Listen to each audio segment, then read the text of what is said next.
Hello everyone and welcome to the Lalique showroom in Mayfair in London. We are here today because we can't host a proper event in our showroom as I wish we could do due to the circumstances, unfortunately.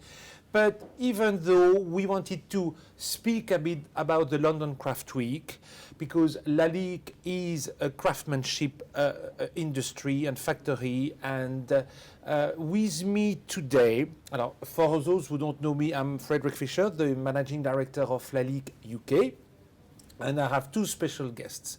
First of all, I have Carole Annett, the interiors editor of Country and Townhouse, and she's going to be our interviewer today. And she's also the one who involved us in the London Craft Week. That's why we are here today. It's a pleasure. Lovely to be here. And I have with me Eric Knowles. And Eric Knowles, we don't present him anymore because he's a celebrity TV host for the Antique Roadshow and other programs. Mm-hmm. And Eric is very special to me, if I may say, because when I first arrived in the UK in 2004, 2003, I've met Eric and I was very impressed, obviously, because he was a TV celebrity, but he knew as well very much about Lalique and Art Deco in general. And I discovered that we had the same birthday. So it makes it very special. We are both born on the 18th of February, if you want to know.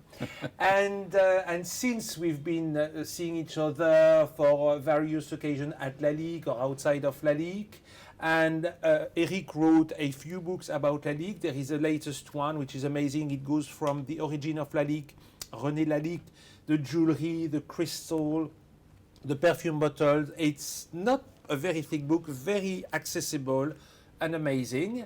But you wrote other books before, including other brands, I must say, of the Art Deco era. But you are an expert now and a specialist. So people tell me, and I go with the flow. I know you are. I know you are. Carole, so what are we talking about today? Well, thank you very, very much for asking me to be here, and very happy to be here in the very elegant surroundings of the Lalique Boutique, Conduit Street.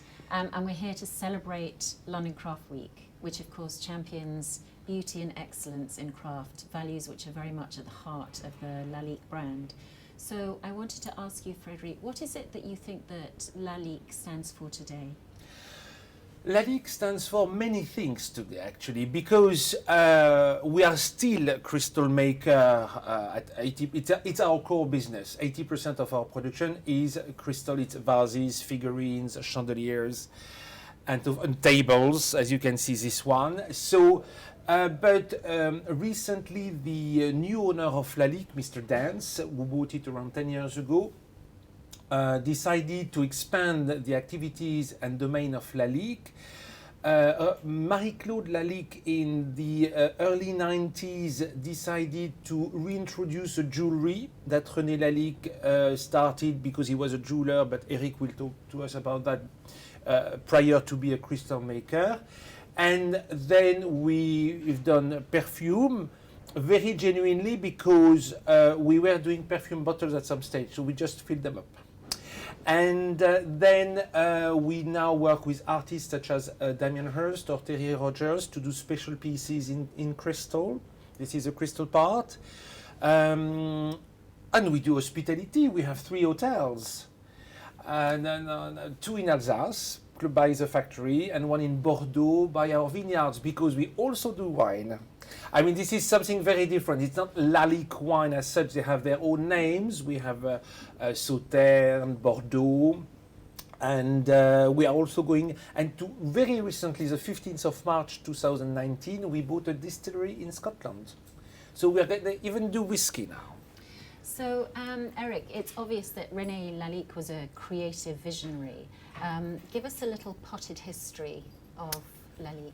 Well, Rene Lalique's born in 1860. He's born in the sort of Champagne district of France, and he moves by the age of 2 to Paris.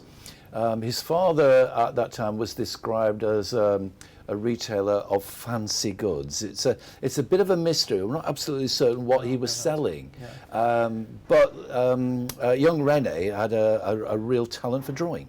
and he would return back to his mother's area in the Champagne area, and he would be painting birds and flowers, and supposedly on little ivory panels. Now, I've yet to see one, but I'm told they exist. Yeah, I haven't seen either. No, okay, so it may be apocryphal, I'm not too sure.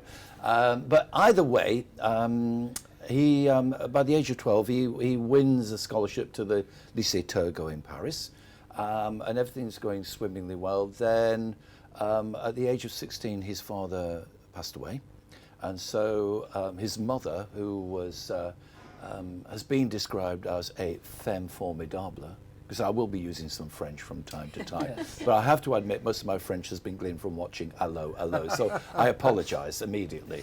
But either way, she found him a position with a top silversmith and jeweller called Louis Occo. He stays with Occo for 2 years, and then he makes the quantum leap in 1878, and he comes to London.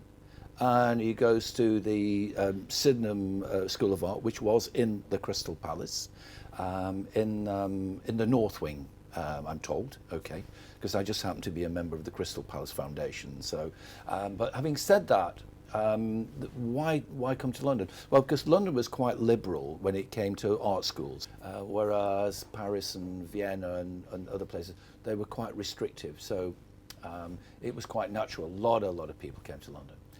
But he then goes back. He's designing wallpaper at one stage, and then he starts designing jewellery.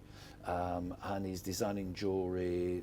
He does some for Occo, but he's also designing for Boucheron, Cartier, or whatever. And then eventually he manages to buy his own glassworks from Jules Destamps. Destamps is actually retiring from his Place Gallion place, and it's a critical move for Lalique, because he teams up with a man called Paul Briançon, who was to be his workmaster for the next 20 years. Clever combination. Either way, he's busy designing for lots of other people, and then eventually he starts to produce under his own name. And Lalique's jewellery has to be seen to be believed, because it's sculptural. It's often said that Lalique's jewellery was designed to be seen rather than worn. But he is studied, well, exactement, as they say. Yeah, you can see that he's obviously being, for want of a better word, the natural world is his oyster, and he uses it to great effect. And so the jewellery side of really, by 1900, in the Paris Exposition Universelle was seen as the high point, very much. By that time, he's designing for the crowned heads of Europe. He's designing for the uncrowned heads of the American Eastern Seaboard and all those very wealthy families. But certainly by about 1905, his interest in jewellery begins to wane, primarily because there's an awful lot of people out there producing work that is trying to emulate him. And Lalique was always ready to use ordinary materials, and say ordinary materials, cow horn, glass, in his compositions, as long as it fit the purpose of that particular jewel. So this he became obsessed with glass.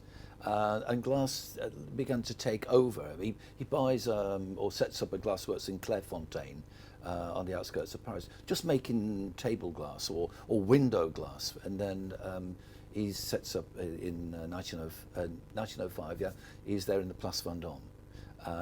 And he has a neighbour called Francois Coté. And in 1907 they're meeting, and Coté asked Lalique to design the embossed gilt paper labels for his perfume bottles, and Lalique said no. He said no. He said, I either designed, forgive me the French here coming out here. No, you're very good. You're very good, Eric. Thank you very much. Don't patronise me. But either way, he says, no, I designed the bottle and I designed the label, or I don't design. So Coté said, fine, okay, So this was the best decision that Francois Coté ever made. The combination of number one perfumer and number one designer, and the idea that you would be buying your perfume already in a bottle, designed by Lalique, was quite revolutionary, because so often most people just bought their perfume in a pedestrian bottle, and then they had the fiddly business of transferring it to their personal perfume bottle. So it did away with that.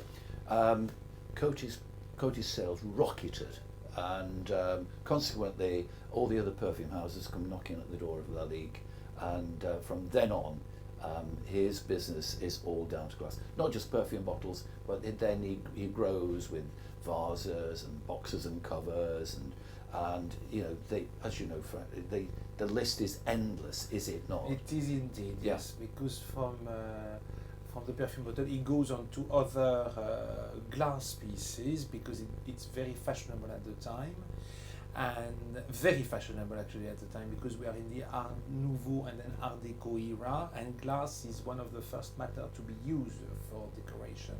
So, but you wanted to ask me something, Carole? I wanted to ask you, there were so many influences in his life. What were the main inspiration for him?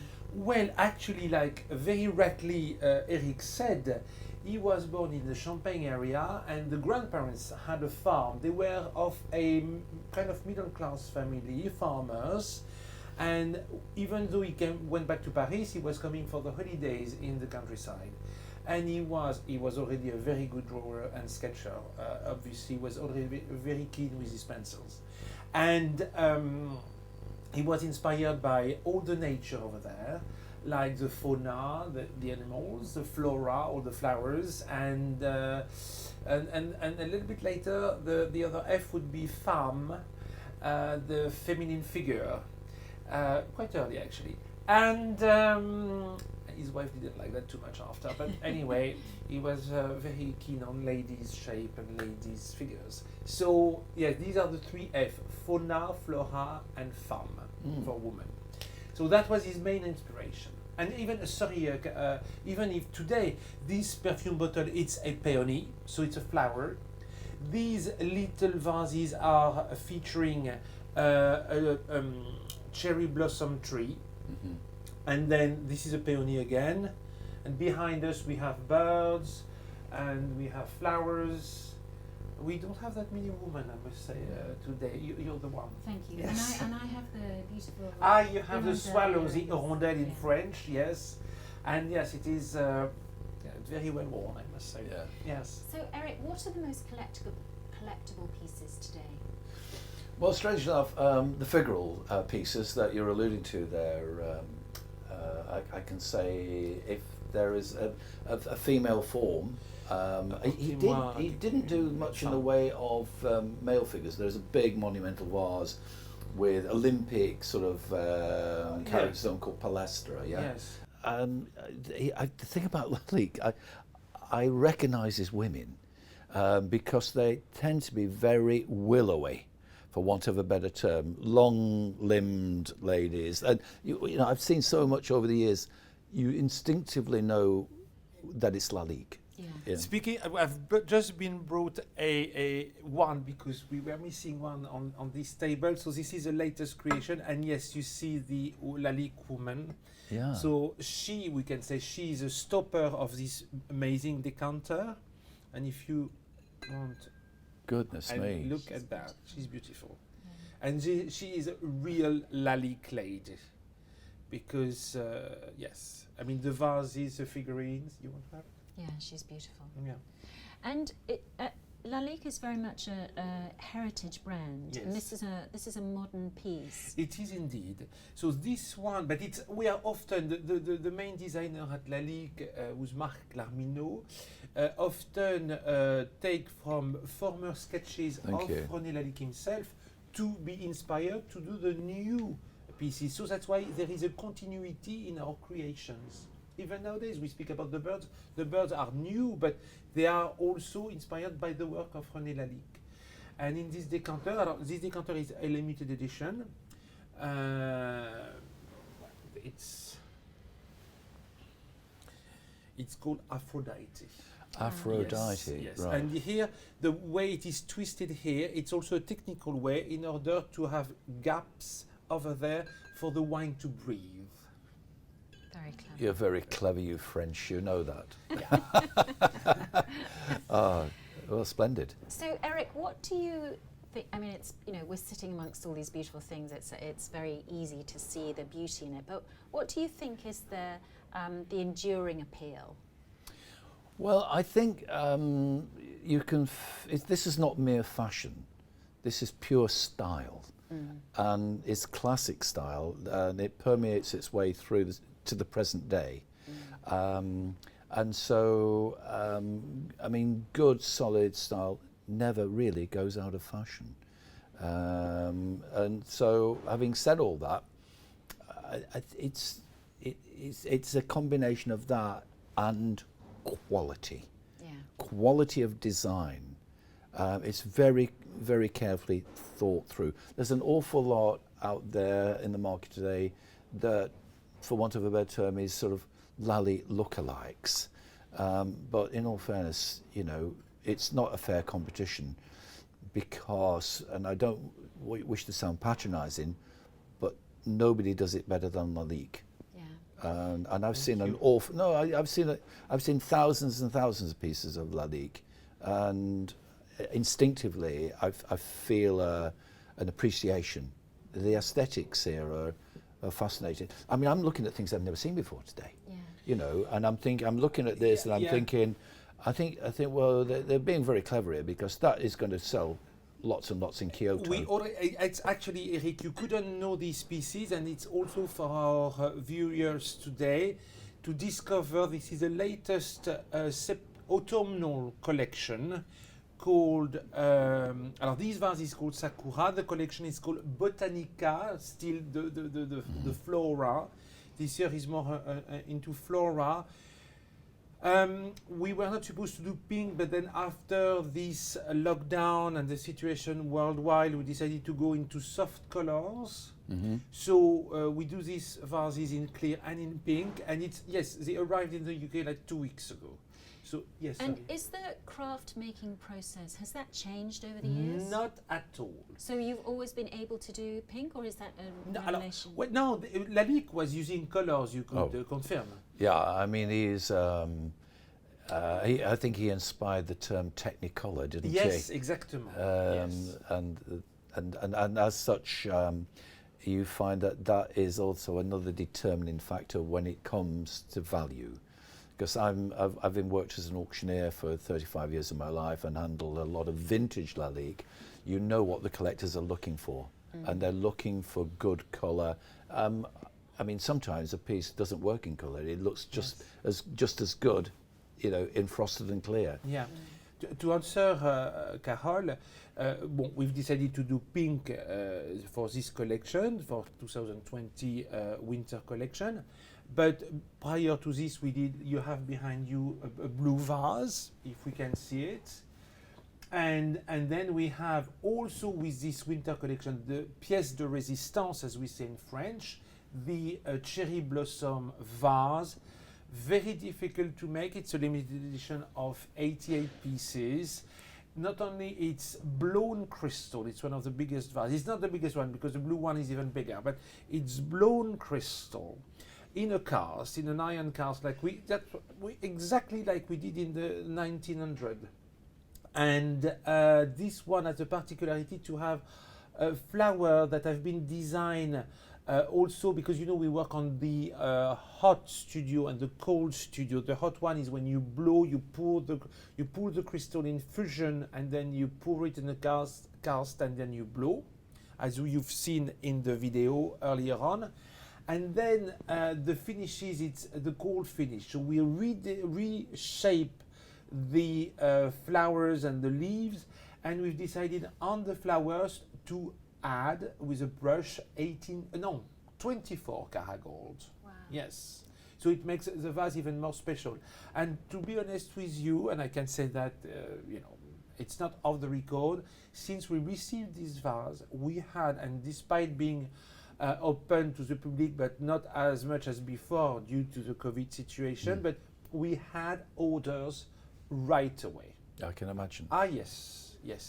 Of a £16,000 vase. Yeah. So it's not a cheap one. No. And but yes, right away. One of our stores in London is already sold out of this vase, and we still have one here. But it worked very well, and it was very well welcome. And yes, it is a tour de force. I have to say, I've seen that shape before. But I've seen it on studio pots by Bernard Leach, believe it or not. He called it a slab vase. Yes, and much smaller. But it's, and I think he's taken it from either a Japanese or a Chinese piece. It is a Japanese inspiration, yes. Yeah, yes. but it is just beautiful, isn't it? I mean, forgive me, I know it's all in the eye of the beholder, and I'm strange because I like it so much I want to kiss it. I do. It's lovely. I'm sure they'll let you later. I wanted to ask about the Lalique being based in Alsace. Is that relevant to how things are made or the shapes? Well, I don't think it has any great relevance. I mean, insofar as that they, after Clairefontaine, in 1909, he buys Cum-la-Ville, the factory there. And the reason he does that is that initially, when he's commissioned by Coté to make perfume bottles, he can't make them. So he has to sublet to Legras, a very, very good glassmaker, but he wants to be in the driving seat. So by 1909, he makes his own. Wengen in the Alsace comes about really after the reparations of the First World War. So it's always been a tug-of-war region between Germany and France, and there were government grants to set up factories in that part of the world, and that's where they did. But there is a connection insofar as that area in the Alsace-Lorraine. You've got the Vosges area. You've got lots of well-known glassworks like Saint Louis, who've been there since the 18th century. Miesenthal. Yes. You've got Bergen and Schwerer working there, and Lalique actually. Sorry. Dome. Yes, Dome. Let's not forget and Dome. Baccarat. I mean, it's all happening there. Yes. It's a little bit like if it was in this country, we'd be talking about Stourbridge and that sort of area. Yes. But there is also the reason of a technical reason that it's full, and you said the Vosges, it's full of forests. Yeah. And we're using the wood to burn into the ovens, or should I call them, how do we call them?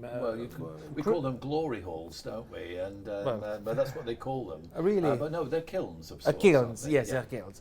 So, and also we need the potassium or potash that is in the grounds to make glass.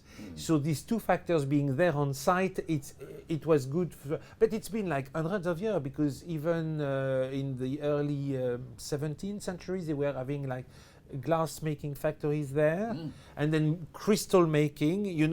Of course, you have to mention what is the difference between glass and crystal. Well, I find this quite amusing because the French talk about glass as it's just glass, and they've got crystal. Everything's got to be crystal. Well, basically, it is your standard menu for glass, and then you add lead oxide, and this was something that was going on and being experimented with in the late 17th century.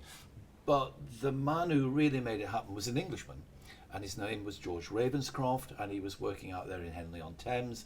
And the addition of lead oxide to a glass mix revolutionised the glass industry, certainly in Britain. And it put Britain in the forefront, because once you add the lead oxide, the material becomes more resilient insofar as that its appearance in itself is sort of heightened, it's whitened, and it's heavier. And it's heavier, and you can engrave into it, and it's just the perfect medium. Just Eric, talking about the craft and how things are made, give us a little more of an insight, seeing as we're celebrating London Craft Week. Well, so Lalique could be the peak of that, because I'm not very, can I say that, fair on that matter, but yes, because we still, as I said before, uses the same technique than the 19th century. Eric was talking about the lead in the glass, but so at Lalique we do everything.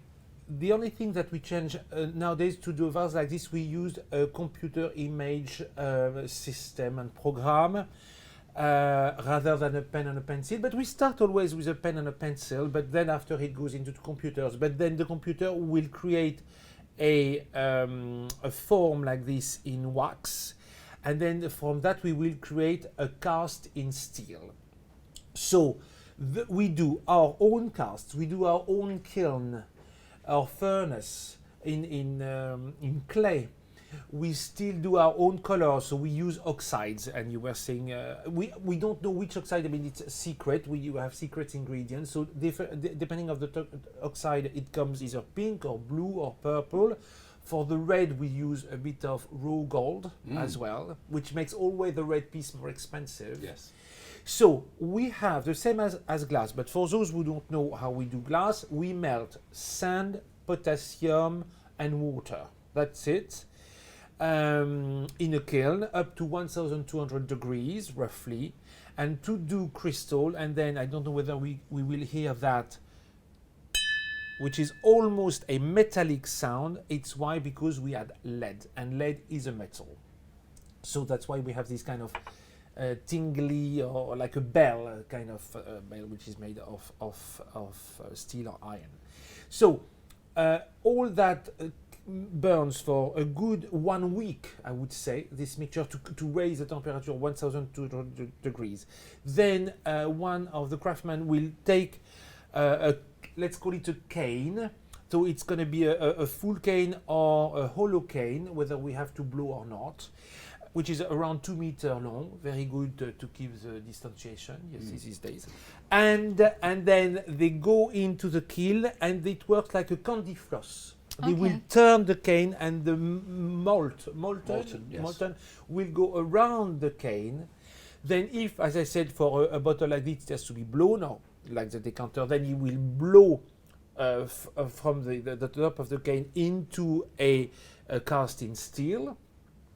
And if it's not to be blown, like for, I don't have a piece just now, but like for a little piece like that, but let's do bigger, we will pour from the full cane into a cast as well. So it's exactly the same system as before. The guys are working with hand. It's very heavy. Some pieces require us to be very fit. They don't need to go to the gym. No, that's true. And also because it's around 50 degrees Celsius within the workshop. So they sweat like crazy. Yeah. And then from that, it will go. The piece will go after to a special station to cool down. A big piece like the blue vase or the purple vase behind you would be 4 or 5 days to cool down. Wow. And it goes with different steps. From 1200 degrees, it goes to 800, then 600, then 400. Because if we take the piece and we put it on the normal air like this, after 10 minutes it cracks, it bangs, it shatters. So that is very important to cool down. At Lalique, a vase like the purple vase or the blue vase, we have to make up to 10 to have one. Because when we make it, sometimes it's all our pieces are, scrutinized. They must be perfect, and then we have a little sign saying that it's okay. If it's not okay, it's going to be discarded. If it's clear crystal, we are green. We're going to remelt it and reuse it for other pieces. If it's colored crystal, we can't, because the color will turn when we melt it. So we are trying to find ways these days to be sustainable and maybe to reuse or to give away to some other industries in order to save what we are wasting. But the piece has to be perfect. So sometimes we go up to 8, 9 pieces to have the perfect one, especially when it's a big one. A smaller vase is easier to make, I must say. And what about, Eric, if we go, have you been to the Lalique Museum? If we go there, can we see these kind of pieces? Oh, yes, I have been things there. That are made? It was quite a day, actually. It's quite a day because, first of all, the only other place I'd been before then was the Gulbenkian Museum, which is in Lisbon, in Portugal, and they've got fabulous jewellery. But if you're looking at the entire output, jewellery and glass, it's you don't go to that museum. you make a pilgrimage to it, I can assure you, you really do. And when I went in there, there was a friend waiting for me. And this friend was totally inanimate because I'd found this friend on an antiques roadshow at Dumfries House some almost 15, 18 years ago. And it was a one-off vase, a cépage, which is the ultimate for collectors. Lost wax. Lost wax process, yes. And it was fougère, in other words, it was ferns. And the last time I'd seen it was actually up there in Scotland. And then I'd heard later that it had sold at a London auction rooms. And I thought, well, that's it. But no. The relationship continues to this day. I don't mind telling you that the lady who brought it had bought this for £1 at a car boot. No, It happens. it happens. Not just £1. She said there was a plant in it, and she paid £1 for the plant, and they gave her the vase for free. Okay, it's true. And I know I valued it at £25,000. In actual fact, it made £30,000. Wow. So I think they went out and bought a brand new car after selling that. Why But not? it doesn't matter because the relationship continues. Of course, Yeah. because cars are also a manufacturer in some ways. And That's you have true. to be skilled to make a car. Yes, you do. Yeah. Yeah. Tell us just a little bit, because Lalique also has hotels where you Yes. can go and really immerse yourself Absolutely. in So the lifestyle. the first hotel was where we have the factory, and on the grounds of the factory, because the factory came with acres of land, René Lalique built his own house. And actually this year, 2020, we are celebrating the 100th anniversary of the house. Yes. And the factory as well, but also the house. Yeah. And the house is typical of Alsace style with beams, and it's a little bit like being in York in some ways, and also a very 1920 kind of villa. And it's called the Villa Rene Lalique. So it's a big house with rooms and living rooms and everything.